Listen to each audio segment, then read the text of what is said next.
شروع اللہ کے نام سے جو رحمان و رحیم ہے۔ ہا میم عین سین قاف۔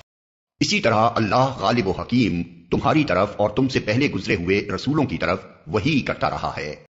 آسمانوں اور زمین میں جو کچھ بھی ہے اسی کا ہے، وہ برتر اور عظیم ہے۔ قریب ہے کہ آسمان اوپر سے پھٹ پڑیں، فرشتے اپنے رب کی حمد کے ساتھ اس کی تسبیح کر رہے ہیں اور زمین والوں کے حق میں درگزر کی درخواستیں کیے جاتے ہیں۔ آگاہ رہو، حقیقت میں اللہ غفور و رحیم ہی ہے۔ جن لوگوں نے اس کو چھوڑ کر اپنے کچھ دوسرے سرپرست بنا رکھے ہیں، اللہ ہی ان پر نگراں ہے، تم ان کے حوالہ دار نہیں ہو۔ ہاں اسی طرح اے نبی، یہ قرآن عربی ہم نے تمہاری طرف وحی کیا ہے تاکہ تم بستیوں کے مرکز شہر مکہ اور اس کے گرد و پیش رہنے والوں کو خبردار کر دو اور جمع ہونے کے دن سے ڈرا دو جس کے آنے میں کوئی شک نہیں۔ ایک گروہ کو جنت میں جانا ہے اور دوسرے گروہ کو دوزخ میں۔ اگر اللہ چاہتا تو ان سب کو ایک ہی امت بنا دیتا، مگر وہ جسے چاہتا ہے اپنی رحمت میں داخل کرتا ہے، اور ظالموں کا نہ کوئی ولی ہے نہ مددگار۔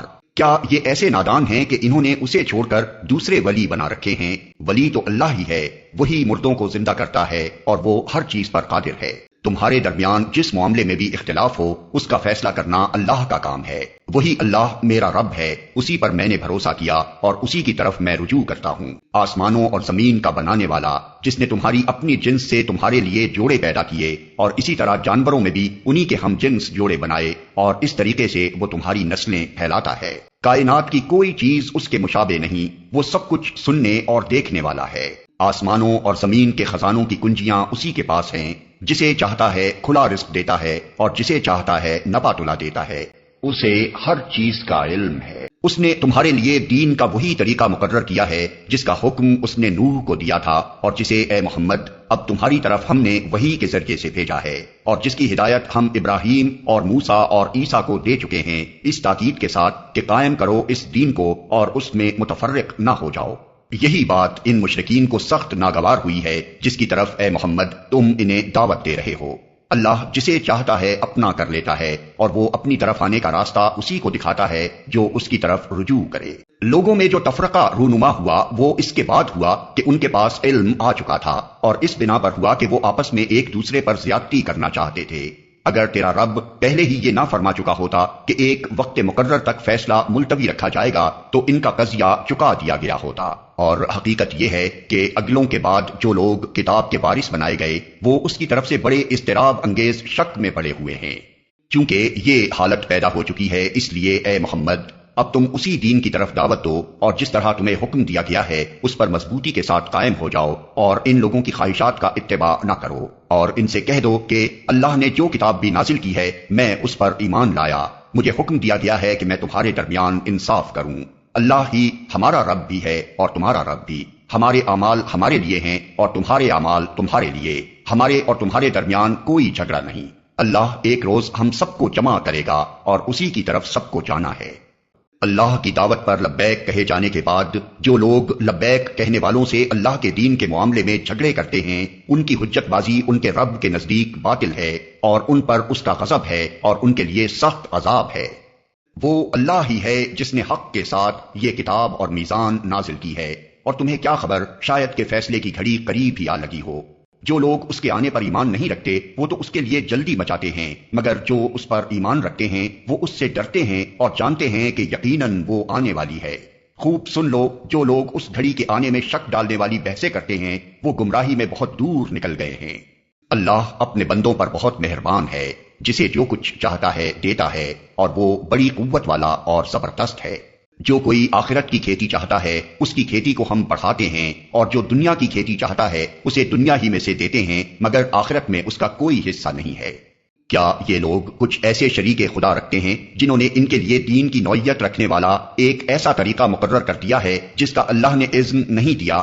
اگر فیصلے کی بات پہلے طے نہ ہو گئی ہوتی تو ان کا قضیہ چکا دیا گیا ہوتا۔ یقیناً ان ظالموں کے لیے دردناک عذاب ہے۔ تم دیکھو گے کہ یہ ظالم اس وقت اپنے کیے کے انجام سے ڈر رہے ہوں گے اور وہ ان پر آ کر رہے گا، بخلاف اس کے جو لوگ ایمان لے آئے ہیں اور جنہوں نے نیک عمل کیے ہیں وہ جنت کے گلستانوں میں ہوں گے، جو کچھ بھی وہ چاہیں گے اپنے رب کے ہاں پائیں گے، یہی بڑا فضل ہے۔ یہ ہے وہ چیز جس کی خوشخبری اللہ اپنے ان بندوں کو دیتا ہے جنہوں نے مان لیا اور نیک عمل کیے۔ اے نبی ان لوگوں سے کہہ دو کہ میں اس کام پر تم سے کسی اجر کا طالب نہیں ہوں، البتہ قرابت کی محبت ضرور چاہتا ہوں۔ جو کوئی بھلائی کمائے گا ہم اس کے لیے اس بھلائی میں خوبی کا اضافہ کر دیں گے، بے شک اللہ بڑا درگزر کرنے والا اور قدردان ہے۔ کیا یہ لوگ کہتے ہیں کہ اس شخص نے اللہ پر جھوٹا بہتان گھڑ لیا ہے؟ اگر اللہ چاہے تو تمہارے دل پر مہر کر دے، وہ باطل کو مٹا دیتا ہے اور حق کو اپنے فرمانوں سے حق کر دکھاتا ہے، وہ سینوں کے چھپے ہوئے راز جانتا ہے۔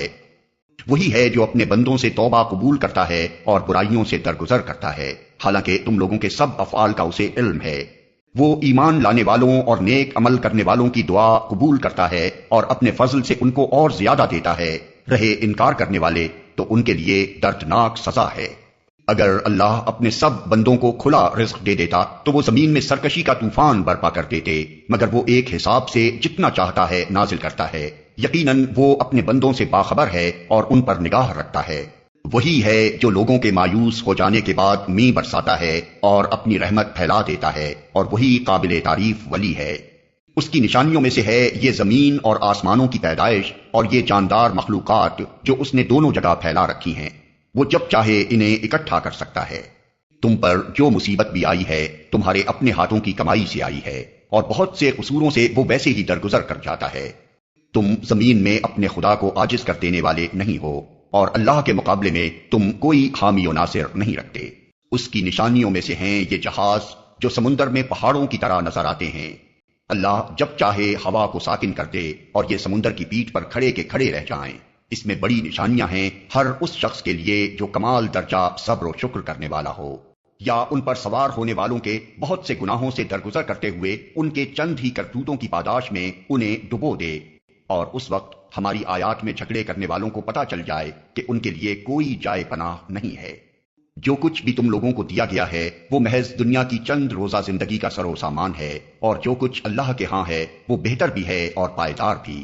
وہ ان لوگوں کے لیے ہے جو ایمان لائے ہیں اور اپنے رب پر بھروسہ کرتے ہیں، جو بڑے بڑے گناہوں اور بے حیائی کے کاموں سے پرہیز کرتے ہیں اور اگر غصہ آ جائے تو درگزر کر جاتے ہیں، جو اپنے رب کا حکم مانتے ہیں، نماز قائم کرتے ہیں، اپنے معاملات آپس کے مشورے سے چلاتے ہیں، ہم نے جو کچھ بھی رزق انہیں دیا ہے اس میں سے خرچ کرتے ہیں، اور جب ان پر زیادتی کی جاتی ہے تو اس کا مقابلہ کرتے ہیں۔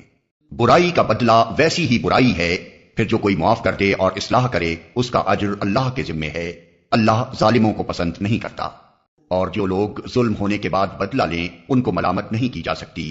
ملامت کے مستحق تو وہ ہیں جو دوسروں پر ظلم کرتے ہیں اور زمین میں ناحق زیادتیاں کرتے ہیں، ایسے لوگوں کے لیے دردناک عذاب ہے۔ البتہ جو شخص صبر سے کام لے اور درگزر کرے تو یہ بڑی اولو العزمی کے کاموں میں سے ہے۔ جس کو اللہ ہی گمراہی میں پھینک دے اس کا کوئی سنبھالنے والا اللہ کے بعد نہیں ہے۔ تم دیکھو گے کہ یہ ظالم جب عذاب دیکھیں گے تو کہیں گے اب پلٹنے کی بھی کوئی سبیل ہے، اور تم دیکھو گے کہ یہ جہنم کے سامنے جب لائے جائیں گے تو ذلت کے مارے جھکے جا رہے ہوں گے اور اس کو نظر بچا بچا کر کن اکھیوں سے دیکھیں گے۔ اس وقت وہ لوگ جو ایمان لائے تھے کہیں گے کہ واقعی اصل زیاں وہی ہیں جنہوں نے آج قیامت کے دن اپنے آپ کو اور اپنے متعلقین کو خسارے میں ڈال دیا۔ خبردار رہو، ظالم لوگ مستقل عذاب میں ہوں گے اور ان کے کوئی حامی و سرپرست نہ ہوں گے جو اللہ کے مقابلے میں ان کی مدد کو آئیں۔ جسے اللہ گمراہی میں پھینک دے اس کے لیے بچاؤ کی کوئی سبیل نہیں۔ مان لو اپنے رب کی بات قبل اس کے کہ وہ دن آئے جس کے ٹلنے کی کوئی صورت اللہ کی طرف سے نہیں ہے۔ اس دن تمہارے لیے کوئی جائے پناہ نہ ہوگی اور نہ کوئی تمہارے حال کو بدلنے کی کوشش کرنے والا ہوگا۔ اب اگر یہ لوگ منہ موڑتے ہیں تو اے نبی ہم نے تم کو ان پر نگہبان بنا کر تو نہیں بھیجا ہے، تم پر تو صرف بات پہنچا دینے کی ذمہ داری ہے۔ انسان کا حال یہ ہے کہ جب ہم اسے اپنی رحمت کا مزہ چکھاتے ہیں تو اس پر پھول جاتا ہے، اور اگر اس کے اپنے ہاتھوں کا کیا دھرا کسی مصیبت کی شکل میں اس پر الٹ پڑتا ہے تو سخت ناشکرا بن جاتا ہے۔ اللہ زمین اور آسمانوں کی بادشاہی کا مالک ہے، جو کچھ چاہتا ہے پیدا کرتا ہے، جسے چاہتا ہے لڑکیاں دیتا ہے، جسے چاہتا ہے لڑکے دیتا ہے، جسے چاہتا ہے لڑکے اور لڑکیاں ملا جلا کر دیتا ہے، اور جسے چاہتا ہے بانجھ کر دیتا ہے۔ وہ سب کچھ جانتا اور ہر چیز پر قادر ہے۔ کسی بشر کا یہ مقام نہیں ہے کہ اللہ اس سے روبرو بات کرے۔ اس کی بات یا تو وحی یعنی اشارے کے طور پر ہوتی ہے یا پردے کے پیچھے سے، یا پھر وہ کوئی پیغامبر فرشتہ بھیجتا ہے اور وہ اس کے حکم سے جو کچھ وہ چاہتا ہے وہی کرتا ہے۔ وہ برتر اور حکیم ہے۔ اور اسی طرح اے محمد ہم نے اپنے حکم سے ایک روح تمہاری طرف وحی کی ہے، تمہیں کچھ پتا نہ تھا کہ کتاب کیا ہوتی ہے اور ایمان کیا ہوتا ہے، مگر اس روح کو ہم نے ایک روشنی بنا دیا جس سے ہم راہ دکھاتے ہیں اپنے بندوں میں سے جسے چاہتے ہیں۔